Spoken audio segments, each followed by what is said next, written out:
Hello, hello, hello, and welcome back to the Let's Dig Into That podcast, where we give you, hopefully, permission to be yourself. This is a celebration of authenticity. We invite you to dig into your discomfort in pursuit of healing, growth, and meaningful connection. And who do I do this with? As always, I do it with the giant-eyed genius. You better listen to what she says, or you get no pairs. Yeah, you hold out on candy. That's you. It's Jordan, everybody. Compliment and a slight complaint. Thank you for that. I do hold out on Pez. You got to behave to get your treats, and you eat them by the sleeve. My poet, who knows it, the drummer of my summer, ladies and gentlemen, JTC3.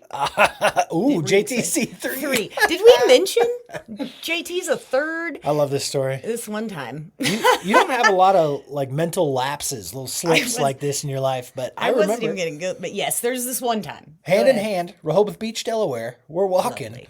And my family's from the East Coast, so we're thinking sentimentally and thinking back to the past. And you looked me straight in the eyes. What'd you say? Well, in my defense, I said, remind me again what your grandpa's name was.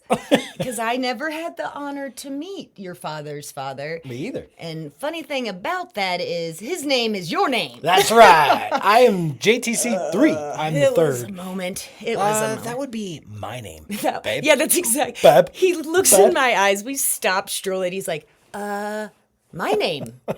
His name was my name. And I'm like, oh, right. So yeah, that happened. Anywho, segue pending. Here we go. So recently we received a delicious tidal wave of incredible questions, topics. Thank you again, listeners. That was awesome. Wow. Like overwhelmingly gratitude moment.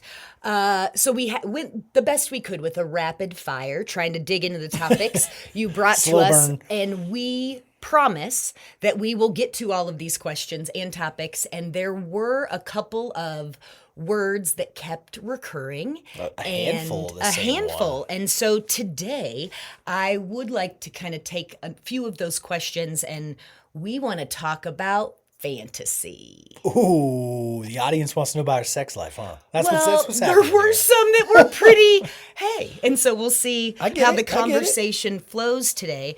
But in the spirit of fantasy, sexual fantasy, as we get started, I'll give you a little low ball here of, do you have like a long-standing, like a recurring fantasy? Is there a go-to Ooh. in your mind that's on your reel? Long standing's really tough. Like, I've been pretty open that I'm a late bloomer. I'm not embarrassed anymore. You've now bloomed?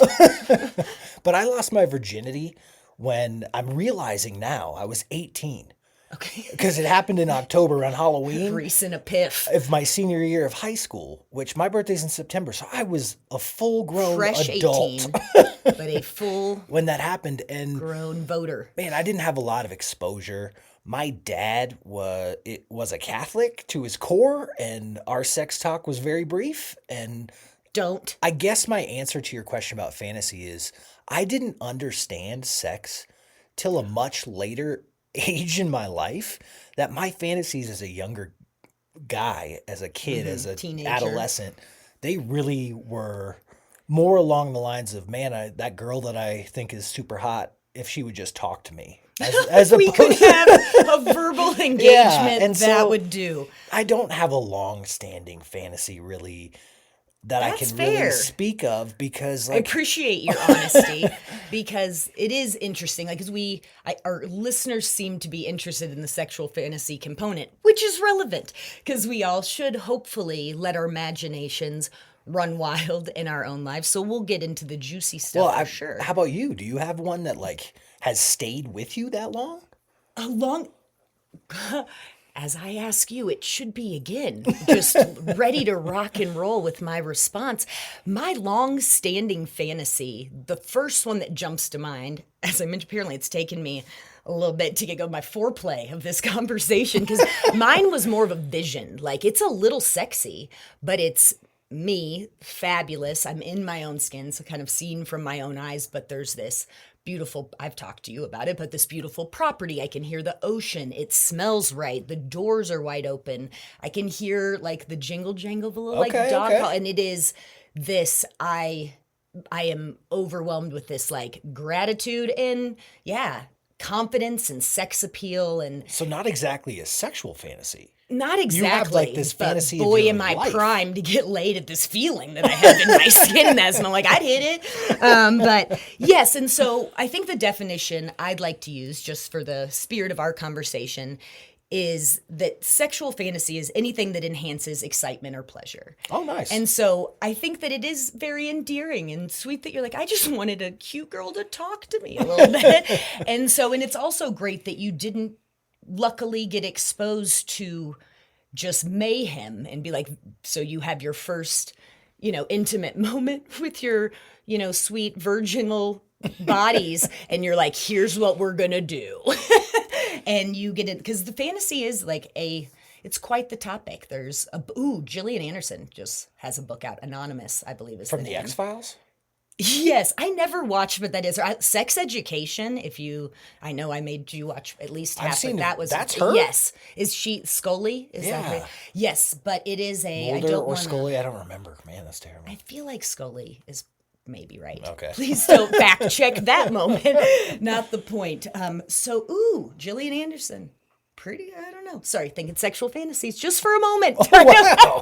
But sex ed was great. But Anonymous explores, I believe, I've not read it yet, but I saw her on the Handsome podcast talking about that book. she's been making I'm sure I want to listen. Okay. Yeah, I believe it. I missed But I it, so interrupted I'm you. coming. I apologize. She has a book out about...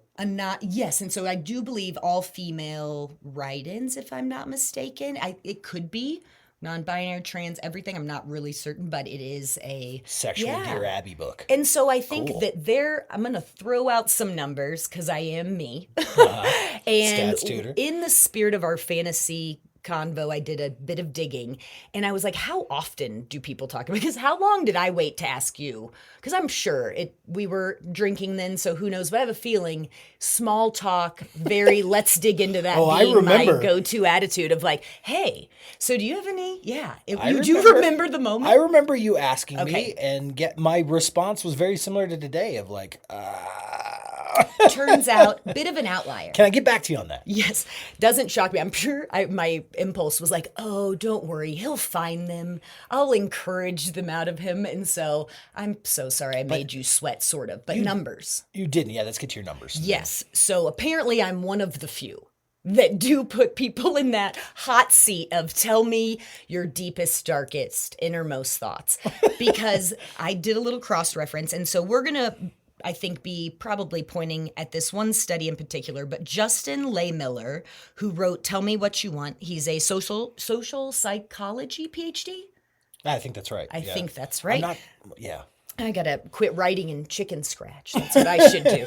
And so 77% of people, 2018, do with that info what you will, a study of 5,000 American folks, survey of 350 questions, 77% said, oh yeah, I've got sexual fantasies, and some of them fall into a category of I'd like to kind of see if we might be able to incorporate them This in fantasy the relationship. I want to bring into my real life. Yeah. 77% Like of there people is, said that. yeah. And so Wow. again, we will, I'm sure, touch on that there are some I know I want to keep, like those are mine. I don't need to tell you, let alone, I definitely don't want to put it in my real life. So there's a different level of that. But there are fantasies, of course, that you're like, ooh, that could be, we'll use role play in that example. Okay. So that's a lot of folks. 77%, And yeah. less than 20% have broached the subject in that relationship. With their partner. Mm-hmm.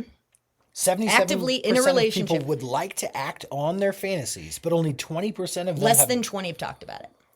Well, that's a problem. So I was like, oh man, maybe this is why I was put on this earth. To just dig into. Well, what a great topic that our listener sent in, because that is problematic. Because yes, yeah, if you're not, it's a tricky one to broach. I mean, again, I respect no boundary that says, oh, we might need to know each other a bit better before you ask me. But I'm like, might as well flesh this out, see if he's a wackadoo. And then, yeah, we'll proceed from there. Well, it's so interesting that you'd say that because, like, oh man, I said interesting. That's jar. okay. I'm going to allow it. You get one free pass. I love that you brought that into the realm because my fantasies evolve differently than I think a lot of people. And maybe it is sort of the sexual immaturity of my past and not having a lot of experience. But when I have a sexual fantasy now, it is always rooted in something that I've experienced. You're Like replaying. and maybe I have a lack of an imagination scenes. or what, but like, yeah. I don't think lack of imagination is one of my concerns but you are replaying highlight reel. Highlight reel aspect or like, oh, that was really awesome what we had just done. I can't wait to try this next thing that's very much in the same wheelhouse. You know what I mean? Oh, so there's a bit of fantasy there. There is a bit of fantasy of like, oh, wow, like maybe during a warm up, foreplay action, I'm going to use you, but it seems appropriate. Is in a particular position that we're not even engaged yet, but like, ooh, I'm going to file that away. I'm going to file that away because I just saw her in a position I'd never seen her in before, and it made me think about this next thing, and then I can. How about that? And then my fantasies can go from there. You know what I mean? Like they're always rooted in reality. And that's very cool. I'm glad that you brought that up because you think fantasy, by definition, would be bypassing realistic expectations. Right. Like I am definitely, healthy, fit, tanned, confident. Like I think one of the big, probably the most common, I think it's maybe in the top 3. I'll reference my notes here, but of that power authority, like I am different in my personality and it's very interesting. So I'm doing more trait-based inner changes and you're lining up your playlist. Well, and that makes me wonder, like, how much of this is gender related? How much of this is your upbringing? Have you always talked to partners about? Was I the first person to ask you? Oh, 100%, yeah. Really?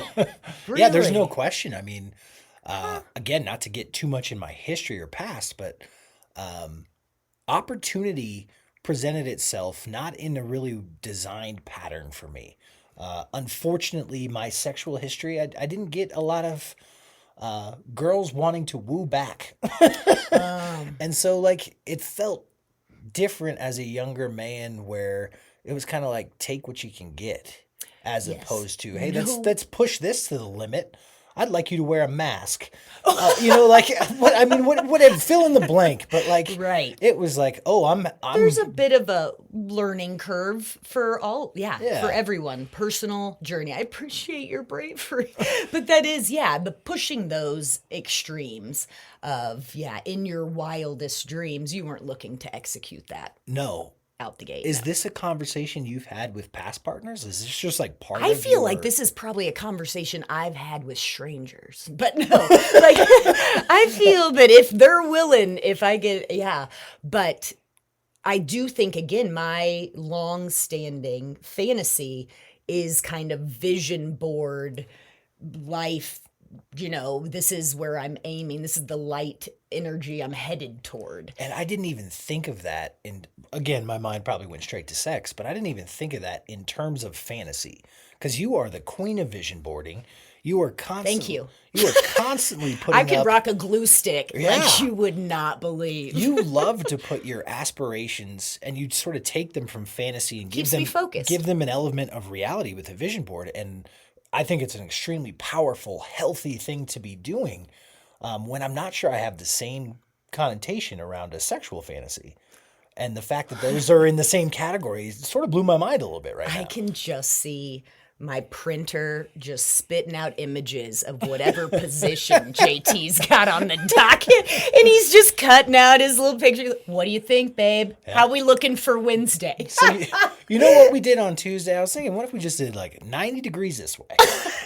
Let's get at about 5:30, because time of day's a thing that plays into my fantasy. Like they're always sunset. I'm always outside and the temperature's perfect, and I'm never a slight chill. Like, yeah, the kind of naughty public. I'm thinking about. Hope to ski at least a couple days this year because skiing's expensive. Yeah, it is. And but I love our little mountain that's really close. And man, if it wasn't so cold, could that be super sexy to like sneak up and not? That would be a nightmare. You want to sneak in the trees? I can't. I know my physical limitations, and no, we're all physically limited. Have you ever True. gone into the trees and just sank? No, it's awful. It can border on sexual fantasy meets stone cold nightmare, involving me with my pants down and the freaking ski patrol. And man. Absolutely not. No. So putting that one away. I was gonna say Thanks now for the ammo. I'm fully terrified. I'm like, oh god, I'm gonna lock that in the brain. bring a flasher. That's in the vault. Okay, you're going to need to take the lead. That's in the fault.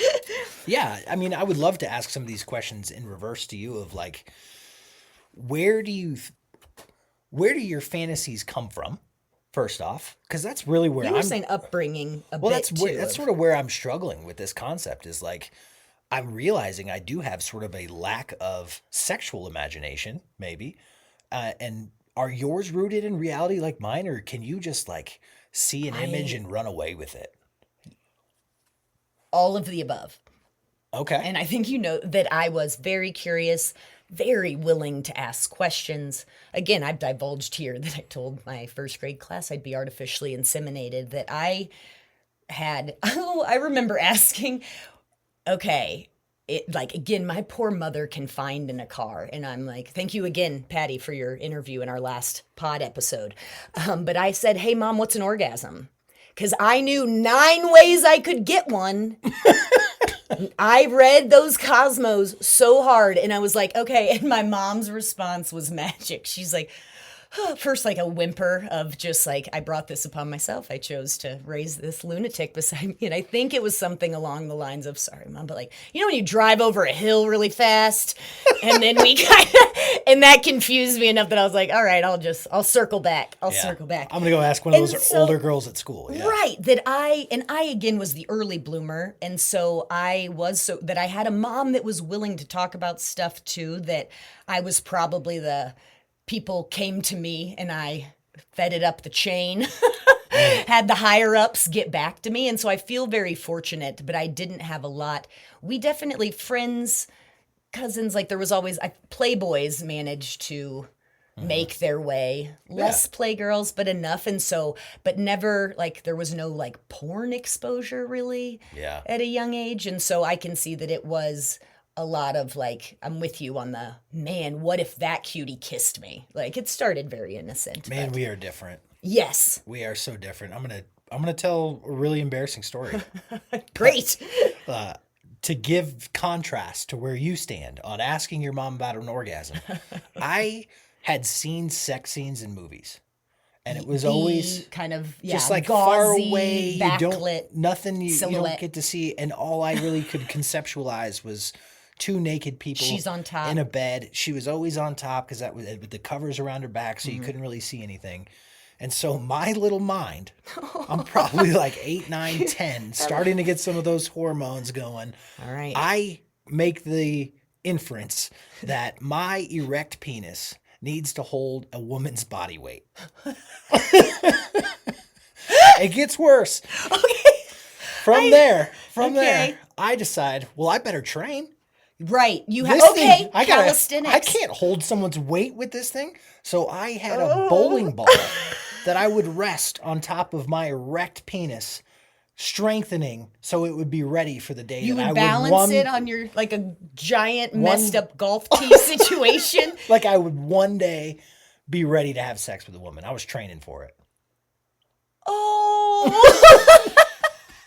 I love it. I think we are without question meant to be for this moment in time. Yeah. This is hilariously cute. And yeah, the logic, like, got to get my list together. Weight training, check. Buy a sheet. I was excited about sex. I just had no idea what it was. The weight of a woman needs to be right there on the tip of your peen. I mean, I don't even hold it against me. There's Parents, sound logic. talk to your kids. Sound logic in what I've Talk seen. to your kids. So, had you clarified by the time you reached that, again, no shame in whatever age. People can wait till they're married or choose never to have sex. I think that power to you. And so, Right. I'm sorry that you still carry a bit of that. I'm hoping you can just set that down and be like, I figured it out. Well, yeah, it makes me think back to like sex ed in high school where other people would be like turning their eyes away from gross things, and I was like infatuated. I was like, "What?" Yes. Like that's probably the And first there time I realized that there was how our parts actually worked. Because like when you see a naked woman, I had seen Playboys. I have seen. I was a big Sports Illustrated magazine swimsuit edition guy, but like when you see the female form naked, it doesn't really have like a man's does how this all works. But you can look at a naked dude and be like, I understand that. Yes, it's a wonder we came with our own parts. I agree, a brochure and all of that there should be better slides. And we've not mastered culturally on how to get all the information across that is pertinent in a timely fashion. Now that I feel like a complete prude, I know I know that you have categories of the most common sexual fantasies. So we're gonna play have you ever had a fantasy that falls into this I'm one curious. for you? I would love to play that game. So I'm just gonna answer probably to all of these. But there is this same study. Again, Justin Leigh Miller is who we're referencing here. And so there were 7, disclaimer, all Americans in the study, popular categories. You ready for these? Yes, these are the most common sexual fantasy categories, right? Yes. Okay. Numero uno, number 1, multi-partner group. Yeah, I mean, I've probably envisioned that, but it's not a fantasy that like I would want to act on. You know what I mean? Like that's not something that gets me going. That's just like I've probably put my mind there, but I don't think I would never really want to do that. Got it. And again, I've answered yes to all of them in advance without reading the list. Number 2, power, control, roughness, little BDSM action, anything in there? Yeah, I think I've definitely done that, but again, I don't want to have a caveat for all these, so maybe I should just say yes, but I'm going to give you one and then I'll be better at my yeses, but not self thought of. Like that was always a idea that was put into my head by a partner of like I want you to be in control. I want you to be dominant or and so submissive. again, I feel like not really even my fantasy to own, but I have put my head there and acted. You've dabbled in the yeah. Okay. Number 3, novelty, adventure, variety. What does that Toy, include? Toy. Oh yeah, absolutely. place. Okay. I think that's an easy one. Number 4, non-monogamy. There's open relationships. Nope. Okay. Noted. Not my jam. Yep. Number 5, taboo, forbidden, like voyeuristic, peeking with or without permission. Yeah, I think that's the category that I probably find myself in the most of like maybe taking sex out of the bedroom and exploring a new place, maybe where people could see you, but you're not really sure if they can.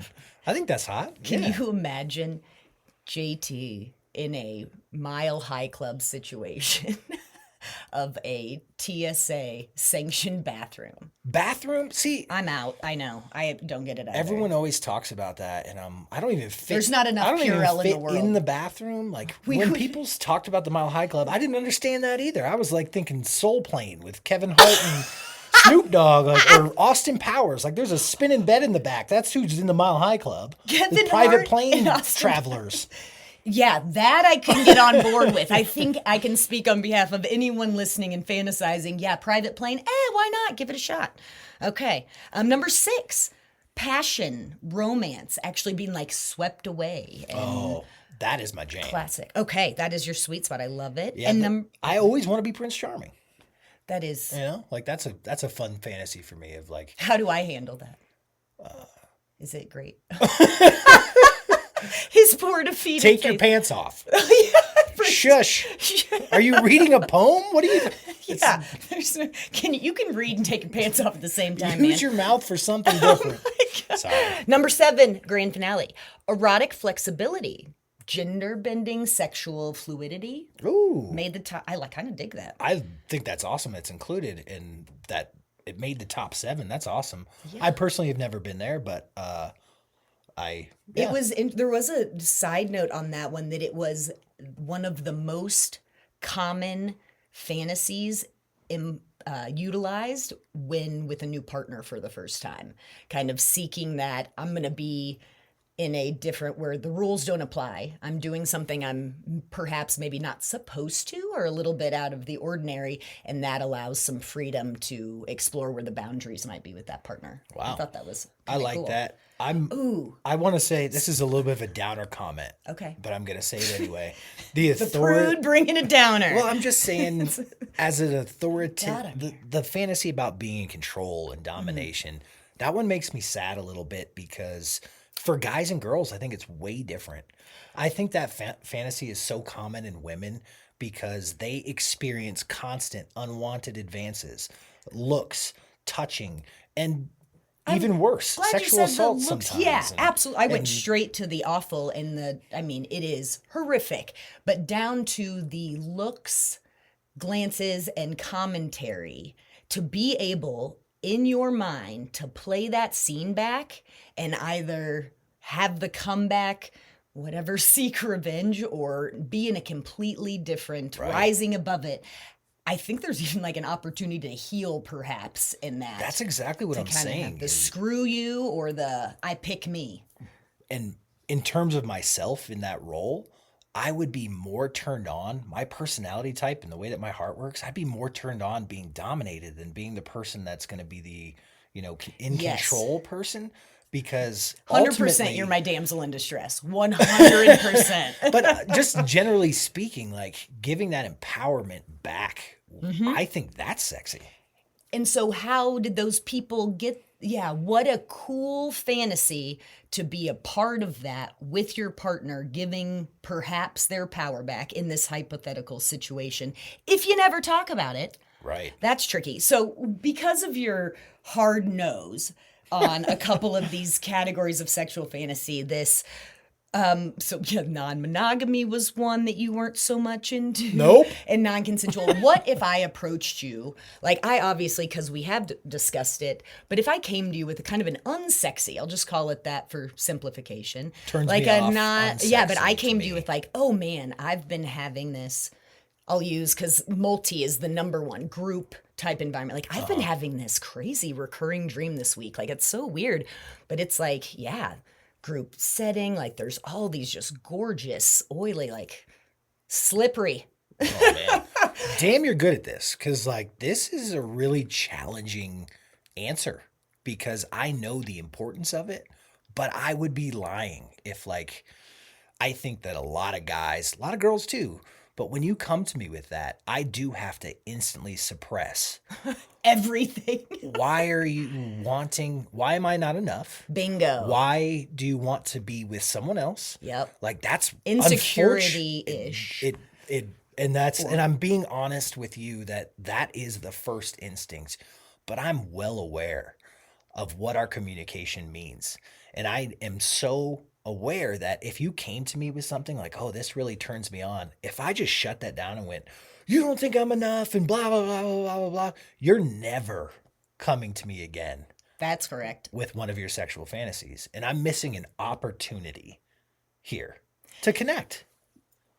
Yeah, a huge one. One that I would argue is like so vulnerable, and it feels like the whispered, tell me a secret you've never told anybody else. Yeah. Like, blood brothers by the fire kind of, it's such an opportunity for massive, like it can, shed light on so many other parts of your personality and what you are interested in. And it's very fair that there's delicacy in the approach, because if I'm making my coffee in the morning casually and I'm like, get this dream, woo, woke up. I mean, I've already showered today. Like, I know you well enough that you would be open to it if I catered it correctly. That's that true. You would hear my dream, but no, I'm not looking for any sort of birthday surprise. Please don't get any stupid ideas. But again, I'm going to go back to those numbers because I think they're pretty staggering. 77% of people have sexual fantasies that they'd like to act on. Less than 20% of those people have had the conversation with their partner. How you do it? Yeah, exactly. I just told you the no-nos. You can't instantly make it about yourself and get those insecurities, the jealousy, that stuff. You have to keep it at bay. Instead, be curious. Stay Stay positive. positive and be curious. And here's the one thing that I would suggest to say in response to someone approaching you with a fantasy that's not something you're into. And it's simply this. I would look at you and I would say, what about that turns you on? Ooh, good move. And then we can get into the conversation of like I understanding. feel seen and safe. Like That's the biggest part. I know that you are not, about to explode, and we can have. And I would be like, what about that turns you on? I just thought it was funny dream. And that could be the end of be it. But think about all the places it could go. As you could be like, well, like this is the element of like that could really turn me on. Of like, maybe we come to the conclusion that you just like the idea of like other eyes on us. Maybe you like the idea of whatever it is. We can figure out what it actually is about that scenario that turns you on, and then find hopefully a compromise. Like in that situation, I would say, what if we watched something erotic on TV while we were getting busy? Come up with some and ideas. That could be like sort of a compromise. But if you can sort of find the root of what the erotic nature of that's turning you on, you can then communicate as a couple. And I'm going to use that word intimacy. Like this is an opportunity to enhance your intimacy with your partner if you can manage to get to the root of what's going on here. It doesn't have to be, oh, I'm not into that. That's crazy. How could you? We're married, blah, blah, blah, blah. Defensive. Let's get critical. into why you think that's sexy and see if we can mimic it within the confines of what we've already constructed to be our life setup. together. Does that make sense?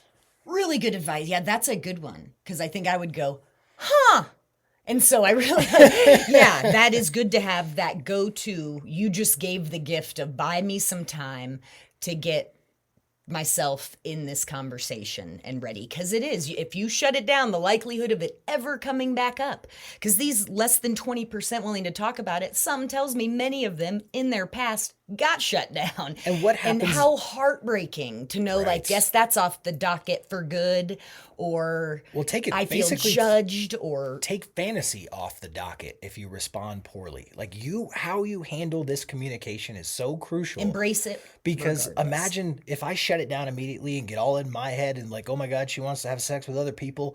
That shuts it down. But guess what it does to me too?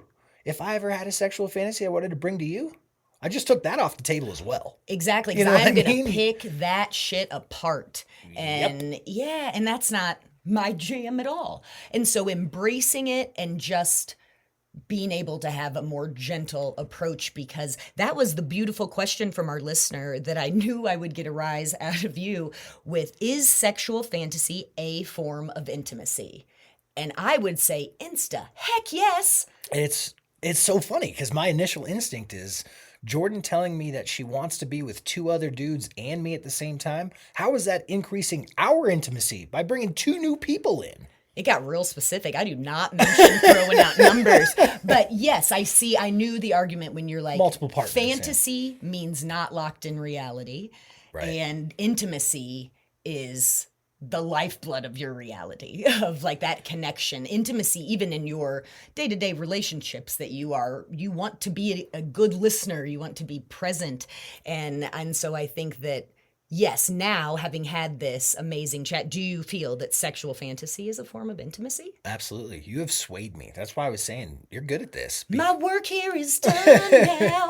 Yeah. Because it's a huge opportunity to harness a connection. Agreed. And create power. You get to be in control of that power that you can create. Dip a toe, keep it funny. Even if you're like, I might get shut down. What about a text? Like, ooh, I had a dirty thought today. I like that. When you get home, let me know if you're interested in hearing about it. And so you can be as slow rolling as you want to, but how stinking fun. But I am certain that you were like, so my favorite colors, and I like these bands. And I'm like, tell me your dirtiest thoughts. And I'm sure, I wish I could have felt you blush. Yeah, I'm blushing right now. Yes. So be brave, beautiful friends. Absolutely. The other thing is be vulnerable. Yes. If you're stepping outside of your comfort zone for your partner, make sure you say that you are. You know, like practice your own vulnerability in that moment of connection. It is so important that you express yourself. They're being vulnerable and telling you their intimate fantasies. You know what I mean? And if An you're open mind. uncomfortable and can't get to the conversation where it can still be fun, tell them how uncomfortable you are. You know what I Yeah, mean? you don't. If it's not your jam, don't worry about it. Meet vulnerability with vulnerability. It will Well ultimately put. lead to a much better connection. That's right. You may be just now painting my dream fantasy in your head that you approach me with. If I keep an open mind, you never know. You never know. Well, we're just about out of time. I think we should close. You want to close with something a little dirty? You got a current fantasy that you want to share? Oh, current. Sorry, fantasy. moms. Ooh, I think big event. I'm traveling, sexy, gorgeous hotel room. I'm sorry to overuse sexy, but like elegant, chic, floor to ceiling windows, and there's a yeah. knock at the door. And I am surprised. All I've done is take my sneakers or heels, depends on the day, off, and yeah, I'm greeted Nice. by an a Is weary traveler. Is it me or is it a random faced person? Is like It could be you. okay. Yeah. I'm gonna stop there. That's No, my last there's question. no for you. like, yeah, this is my fantasies are for the service of me. And That's so right. it's true that, yeah, more often than not, but a faceless, person, entity. Gotcha. Sometimes no one. What about you? You got one? I guess mine would be destination based too. Like, yeah, I definitely think of having sex in Lifeguard stand? in weird places. Lifeguard stand. That's a great one. I don't know. Right now, my mind's like treehouse. Like, Ooh. there's something that I like about the sort of voyeuristic where Not your neighbors, like we- sexy Jamaica? we could be seen, but like people would need binoculars to like see what they want to see. You know, like they can see what we're doing, but they can't see the goods. That's I'm hot. in. That's hot to me. I don't know why. I have taken notes. All right, baby. Well, this has been an absolutely wonderful talk. I think we got some good points across, and Thank you for chatting with me. I love it. Thank you, baby. I'm JT. And I'm Jordan. Come back and see us. Until next time.